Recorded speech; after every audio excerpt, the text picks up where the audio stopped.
Presidential surrogates tour the various sites of the forthcoming Southeast Asian Games and are quite pleased with the status of these venues less than a week and a half before the Games kick off. PTV correspondent Mika Hoson on the House Speaker touting the controversial Games cauldron from which the symbolic Promethean fire will burn from commencement to closing of the Games as a reasonably priced investment in this report. The Department of Finance Secretary Carlos Dominguez and Philippine Sea Games Organizing Committee Chair Alan Peter Cayetano reiterated that the funds used by the country for hosting this year's Southeast Asian Games is not overpriced.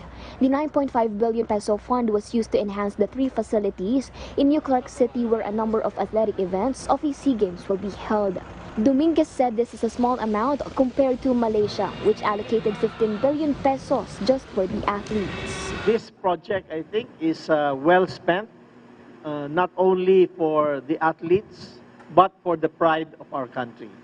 And that we now have, for the first time in 80 years, we have a world-class sports facility. Cayetano also explained there was no misuse of funds intended for the Sea Games. The amount used to build the controversial cauldron was supposedly 5 million pesos cheaper than initially priced. Anong gusto natin? Mas mura ng 5 million tapos masunog yung 9 billion na I mean, we don't argue with engineers. Pag sinabi nilang mas safe ang 300 meters, susundin natin yung 300 meters.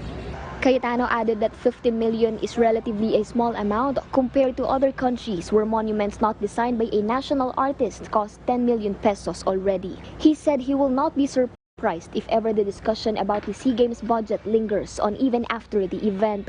Cayetano hasn't yet revealed why the cauldron was built in New Clark City, even though the opening ceremony will be held at the Philippine Arena. He said it will be kept under wraps as a surprise and highlight for the audience when the Games begin on the last day of the month. Meanwhile, even though there are still things that need to be fine-tuned and polished, the organizing committee and the athletes are well prepared for the Games. The Philippine National Police assures the public they are now all set for the Sea Games. In fact, earlier this morning, PNP OIC Police Lieutenant General Archie Gamboa and NCRPO Chief Police Brigadier General Debold Sinas led the send-off ceremony for NCRPO personnel. Mika Hoson for The Nation.